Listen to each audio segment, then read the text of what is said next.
Hello, my friends, and welcome back to Not Another Mindset Show. Today, I think, this is the first episode that is definitely going to be a little bit of a trip into woo-woo territory. And so when I say woo-woo, I had a friend recently who I said this to and was not familiar with what I meant by woo-woo. So now I feel like I have to explain it. But when I'm talking about mindset, behavior change, psychology, I'm mainly speaking from an evidence-based place. And what I mean by that is that we are essentially deducing what we know from research. There's actual scientific findings to support what I'm saying. And I do have a background in research. My PhD was in psychology. So I have a very strong affinity for evidence-based practices and science in general. When I say woo-woo, I mean anything related to mindset, manifestation, law of attraction, which we're going to talk about today, and essentially any merit that it has, right? And I think that people land in two different camps for the most part. It's either the scientific, show me the evidence, I don't believe it unless there's data to support it type of crowd, very strong in the academic territory. And then there is the other group of people who are very strong in the intuition, gut feeling. I mean, this is also probably where things like astrology, human design, that type of stuff would land, and is more on the mindset side of things when it's sort of like your feelings and not necessarily based on evidence, we'll say. But, those people have a lot of evidence maybe in their own lives. It's more anecdotal, I guess is the best way to put it. Now, I'm talking these two different camps. People usually lean towards one versus the other, but there is a way to kind of intermingle both worlds. And I actually haven't spent a lot of time talking about my woo-woo side on Instagram or really in any other capacity. I think the only people who I've been able to express some of those thoughts in that direction, in that territory, typically are those that are working with me in a closer container, whether it's a coaching relationship, a mentorship. I've definitely brought this up every once in a while, maybe on like a health mindset coaching certification call where we're discussing some aspects of client cases, that sort of thing. Obviously, I tend to lean more to the academic and scientific side. And I am often skeptical of many of the statements and claims that are being made by the woo-woo side of things. That said, I do play in both spaces. And I also see a lot where there are bridges between the two territories. And it's not always that one is wrong, one is right. It's more so, how do we find the things that are most beneficial and make the most sense? Like weighing both sides is basically where I come to. So I know the title of this episode is how to determine, was that a gut feeling, instinct, or a trauma response? And first and foremost, I want to be very clear that although I have a PhD in psychology, I am not a clinical psychologist. I am not a therapist. I am not a mental health counselor. What I am talking about today is not to heal any trauma that you have, nor is that ever my intention with anything that I do ever, and nor am I claiming that. So when I'm speaking about trauma, though, and we're mostly speaking about like little t trauma, not big T trauma, right? So things that have happened to you in the past, experiences that you've had, situations that you've endured, people that have been in your life that have left a mark on you. So now that you've continued forward into your life, those things, situations, people, events are now showing up in your current life, and they're being triggered by something else that's happening in the now. So that's really what I'm talking about. And that doesn't People can get very hung up on the word choices here. So when I'm talking about trauma, it could be something for you, and it's really up to you to determine, the meaning that you're assigning to this as I'm explaining the things in this episode.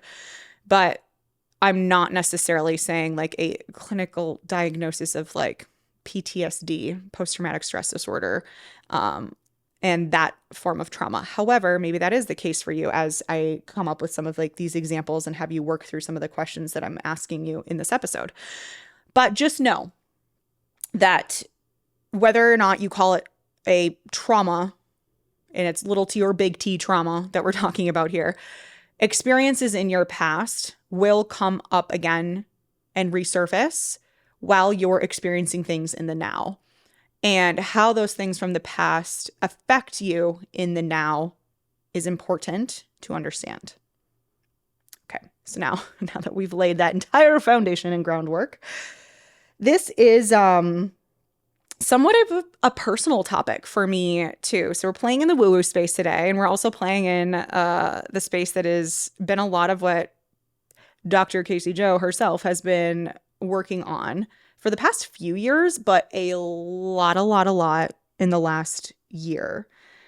And I've been trying to honestly get better at honing my intuition, honing in on those gut feelings, and not always looking for the logic in everything and trying to constantly make logical sense of everything, which is very hard to do with someone who does have the academic background and is very focused on the data and what does the evidence say and what do we know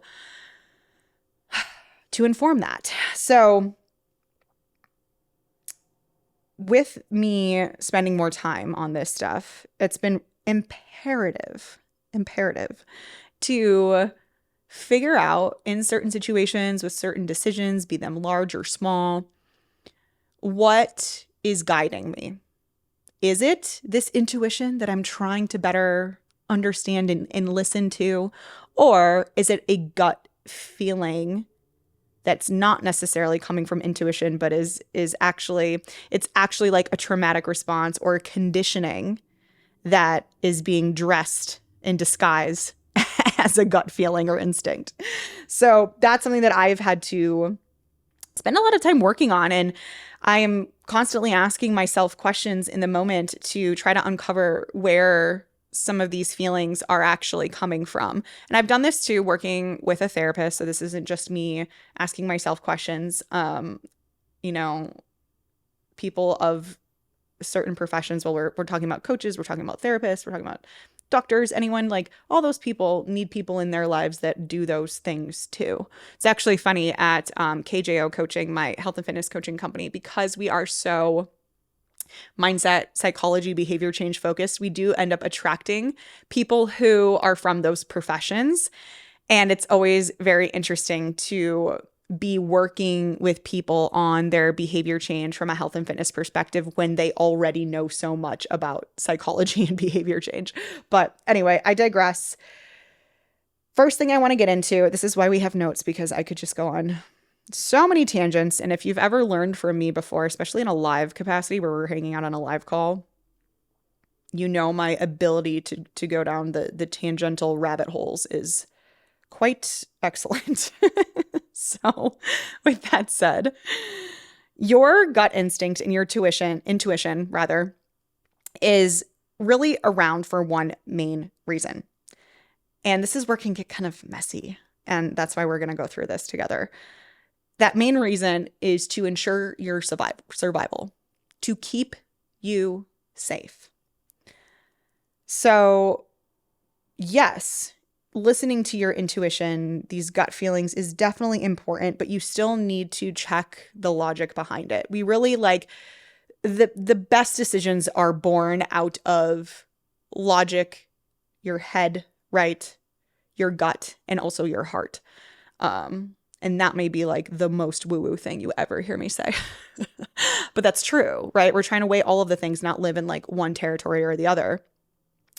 So you still need to check the logic, yes, because many times the riskiest routes, the routes that maybe you're getting a feeling of like, oh my God, I don't think I should do this, are actually the routes that produce the greatest reward.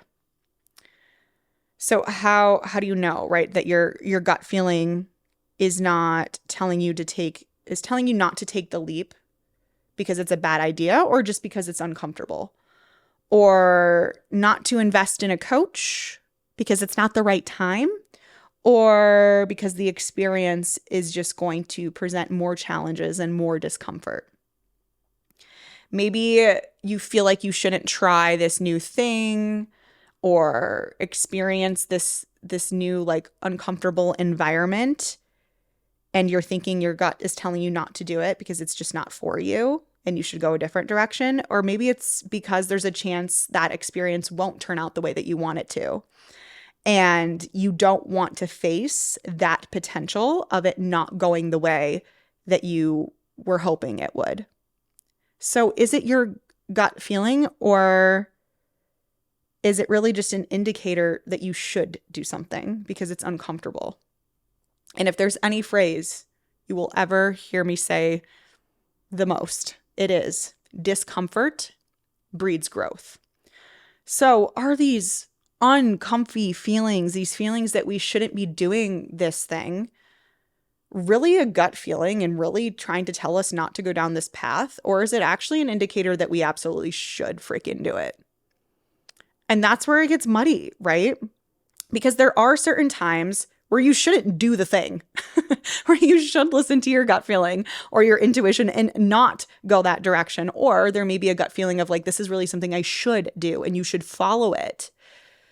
And I think like, trying to think of good examples, and what's coming up for me right now. And this is what's going to be so fun about having this podcast. And we're on this is episode 5. So we are just getting started.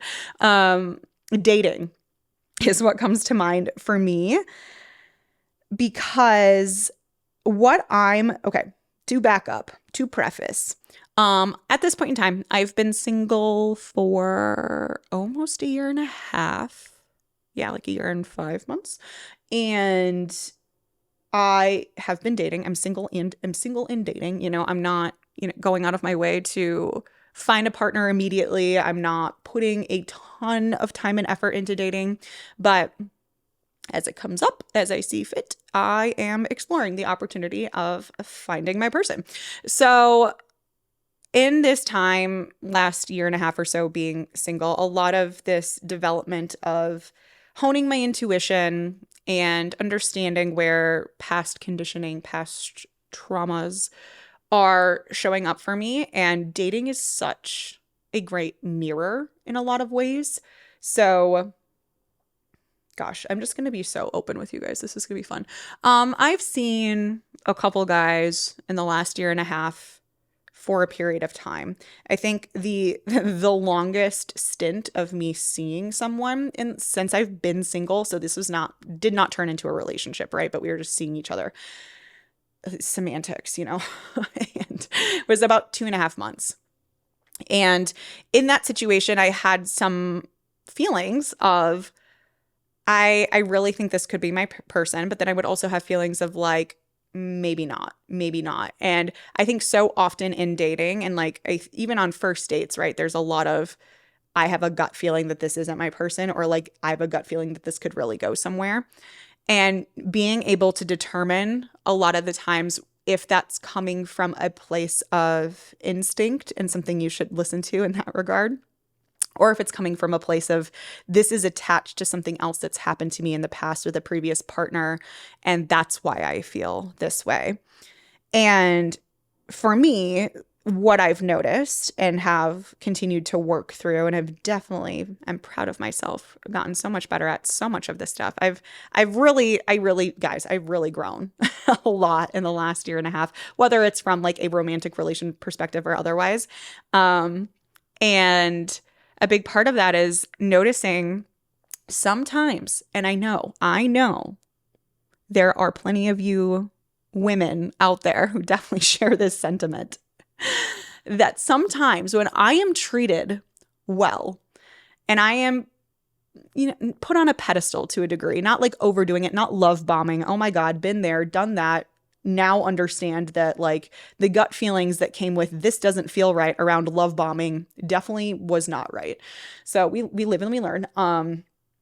But that was a previous relationship. That has not happened anytime. Honestly, if love bombing starts to happen now, I know when to shut it down. But okay, anyway, like maybe I should just have like a separate podcast for dating, honestly, at this point. But what I've learned is that, Kasey, get to the freaking point. What I've learned is that sometimes when something feels off, it's actually coming from this person treating me well, which sounds honestly sad. And it kind of is, because I've been in enough situations now where I was not made a priority, where someone was not very direct and clear about how they felt about me. And some of this does, not to get into the whole childhood trauma space, but some of it does extend from childhood too. Like those were my first most important relationships of my life. And they're just like, love mom and dad, but there was not a ton of I love you, I'm so proud of you. There's like, you have the world at your fingertips if you put your effort in and you keep your determination there, like you're going to be there was just like was not a lot of that.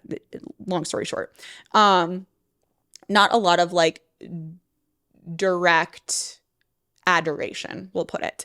And that, what do you know, has also shown up in a lot of my romantic relationships. And it's not that I want that, right? Like I've become very clear that I would love to be with someone who wants to shout from the rooftops how proud they are to be with me. But it's interesting because it feels like some of the people I've attracted in my life don't do that. But that's what feels comfortable to me because that's what I'm used to. So something I've had to recognize is when I'm maybe seeing someone, for instance, there was a guy recently, we went on, was it 4 or 5 dates over the course of like 6 weeks? And he was just the fucking sweetest guy. So sweet and very complimentary, very genuine and very authentic in how he expressed what he thought of me. And I could feel it, this piece of me that's like, oh no, we don't like him. There's something about this guy that we don't like. And if I'm being totally honest, I think it's more so that I just was not comfortable with accepting and receiving that sort of adoration, the adoration that you say you want so badly, Kasey. I know, but that's how it works. But here's the good thing about all of this is that I was able to recognize it, right? I'm able to notice when that happens and I go, oh, there that thing is again. And instead what, a lot of people in this situation would do is push away compliments or justify certain things like, oh, I'm not really that great, or like, if you say so, or like, oh, you don't really know me that well yet. I would not do that.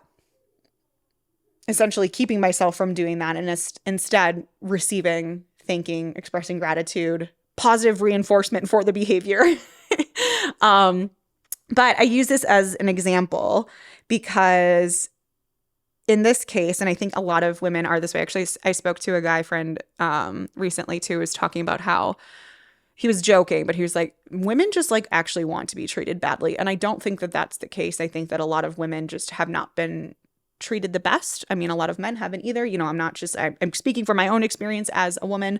And they're just more used to not being treated well. And that's the unfortunate reality.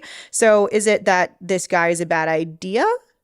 Or is it that he's just actually like emotionally available and actually giving you the things that you need but aren't used to, right? And it's not in that case gut instinct that this guy was bad for me. It's just like noticing where my conditioning is actually trying to push potentially a good opportunity away. So on that note, I actually really did not plan to spend this amount of time talking about my dating life and history and my parents. So I actually am curious though, because this podcast is so new. Literally, if you're listening to this right now and you're like, I really enjoyed hearing that, Kasey, and I would love for you to spend more time on topics like this and connecting everything with your own personal life, do me a favor, send me a DM on Instagram, reach out to me, email me, do something, tell me that you enjoyed it. And if I don't hear any of you say anything to me, I'm going to assume that this was like too personal for the podcast and I should keep it to myself. So if you really did enjoy it, please let me know. Okay, so kind of getting us back on track here. What I've learned through my own journey, working with my therapist, just spending a lot of time here trying to hone intuition versus trauma or conditioning. I would love to hear your own findings if this is something that you feel like you've been working on yourself too. But what I have found, how to determine, is this more of a trauma response, a conditioning type of situation, or is this my gut instinct? Is this my intuition? And should I listen? The first thing is that a trauma response, something that's coming from conditioning, something that's related to an experience that you've had in your past, is presented often like a lack of stability. It doesn't really feel like a stable source of information, like an imbalance in a way. And oftentimes you can get really preoccupied with that as well, to the point where it can be like flooding your body with really heavy emotions and you just like, you're really, really, really feeling it. And it's not necessarily like a happy feeling either. And you recognize too that like this is something that needs to be unpacked or something that I need to spend more time on if you have that self-awareness to be there. So that's something for me that I've noticed that like if it is coming from something else, if it's triggering something else from the past, this sort of more traumatic type of response. If you can't tell, I'm having a hard time just using the word trauma because I know so many people use it way too lightly. So it's the best word I could use for this, but I keep like exchanging it for conditioning. So just like want to be clear that if you feel like the way that I'm using trauma is not in a politically correct manner or whatever, I do apologize. I'm trying to do my best, like understanding that people may hear me say trauma, which is why I was talking about little t versus big T trauma here. But regardless, that's why I kind of laid the foundation at the beginning. Okay. Stay on track, Kasey. Okay, so with this, your perceptions and these feelings can be very preoccupying, and that's where I think I've felt like, oh my God, this feels very triggering. This feels very heavy. It's something that I am having a hard time shaking. That is likely related to a past experience. It is not a gut instinct or intuition. Something that I feel is, here's like, if you're multitasking, come back to me for a second and listen to this because I think this is so important. Look for when your reactions are disproportionate to the situation itself. If you're looking at the situation and you're like, I got this text message 12 hours after I asked a question, and this guy is now, it's making me feel anxious and it's making me feel like he doesn't actually like me. Honey, it's been 12 hours. He have taken some time to respond to your text. You have no idea where that is coming from. He really, truly could have been busy, or maybe he was being more mindful about what he was saying. He may really like you, so we want to be careful on what he said back. You have no idea. So if your response is like, I'm getting anxious, maybe this isn't the person for me. Maybe this is my gut instinct telling me this isn't it. No. If it was literally a 12-hour lapse in response time of a text message, and if you're responding so heavily that is disproportionate to that 12 hours of non-response, that to me tells me that there's something else attached there. Maybe some sort of abandonment wound or way that you've been treated in the past that is now resurfacing due to this 12-hour lapse in communication with this person. Look for reactions that are disproportionate to the situation. All right, gut feelings, instinct. They have a much different feeling. It actually feels pretty good. It's like this strong sense of clarity or lightness. And here's the thing. You could experience this in a really shitty time. And so when I tell you, and I have a story for this too, which we'll get into in a little bit. When I tell you that the feeling of the gut instinct, the intuition, it still feels like a sense of clarity and a lightness. And you probably give not a ton more thought to it and just accept it as fact, that is intuition. That is your gut. That is likely not tied to a past trauma or conditioning response. Of course, we're like, I have to say this because things can be intertwined, right? Like just because you feel this sense of lightness and clarity and you're like, okay, I do feel like this is my gut feeling, this is my instinct speaking to me, my intuition right now. Just because that's happening doesn't mean that there also isn't some tie of trauma or conditioning in that, right? It's just like we're trying to tease apart to the best of our ability. It's like nothing operates in a silo, right? But the story that I have for you is my story when I decided to move to Austin, Texas, which is where I am now. This is where I call home. I've been calling it home for about a year and a half now. Notice how that lines up with being single for a year and a half. And my decision to move to Austin did come after a very sudden and unexpected breakup. And at the time, I obviously was weighing the decision of like, okay, do I stay in Raleigh, North Carolina, where I was living at the time? I lived there for 8.5 years, or do I go somewhere else? And when I tell you, I've never had a stronger, more clear gut feeling, intuition, instinct, what have you, than the pull that I had to go to Austin, Texas. It was honestly, I'm not kidding when I say within 48 hours of this breakup happening, I was already apartment shopping for places in Austin, Texas, and telling my friends that lived here that I was coming. And like it felt like there were no other options. This was the option. There was no other thoughts of like, oh, really, should I, shouldn't I? I feel like maybe this, or I feel like maybe, nope. It was, this feels so right. This feels like the direction I need to go. And it was during a time that was very dark. It felt like light. And again, like this is Kasey getting very woo-woo with you guys, but it was a very important experience for me to have, especially during a time when I was already trying to work on honing in on my intuition even further. So on that note, something that I just like mentioned briefly is that a key indication that you might be attaching your current feelings to a previous like wound or experience is that it's coming from this place of like, I feel like this isn't meant for me, or I feel like this isn't the direction I shouldn't go. Gut feelings, instincts come with a very steadfast knowing. Like in that situation with me moving to Austin, it was not like I feel like I should do this. It was, I really know that this is the right move for me. I know that this is the direction I want to go. It's very sudden. I had tons of people in my life telling me to like pump the brakes and think about it for a little bit. Like, you're going through a pretty intense situation. Like, maybe let's not make any impulsive decisions, Kasey. But I just knew.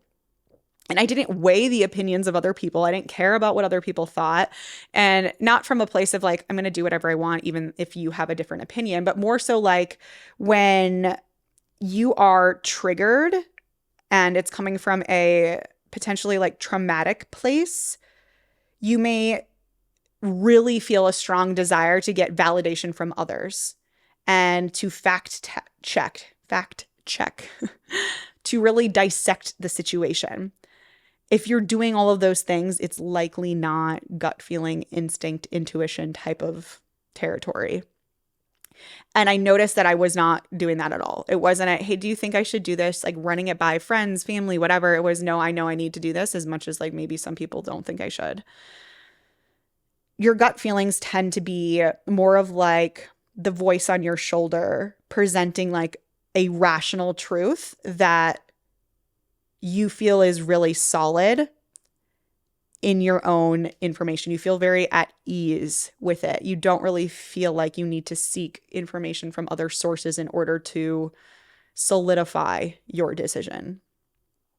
And that's exactly what it felt like for me, it was very interesting to navigate in general. That relationship ending was obviously super sad, was not something that I was intending to do. We had just like moved into a house together that we built and all of this, like it really felt like things were on track. But when that relationship ended and so suddenly without a lot of previous discussions,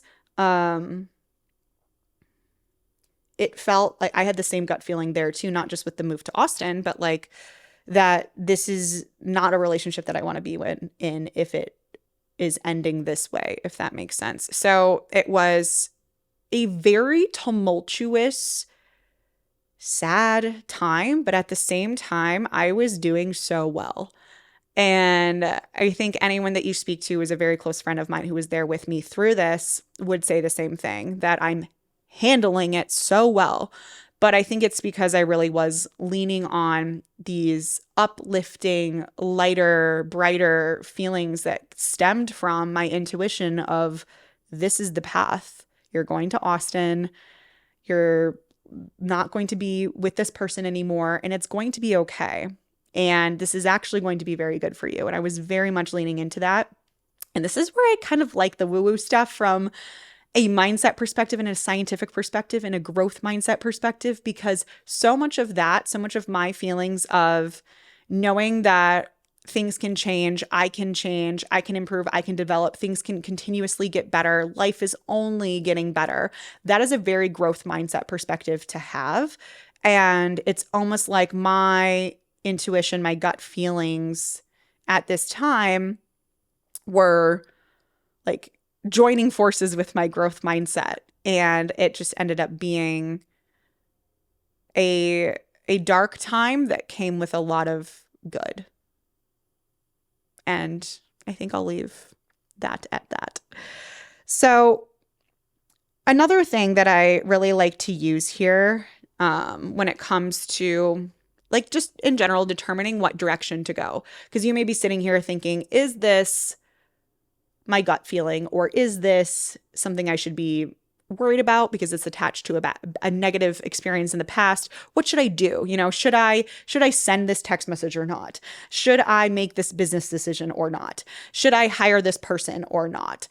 Should I move forward with creating this offer or not? And weighing the like what feels good to me versus what makes logical sense versus, you know, there's so many things to weigh.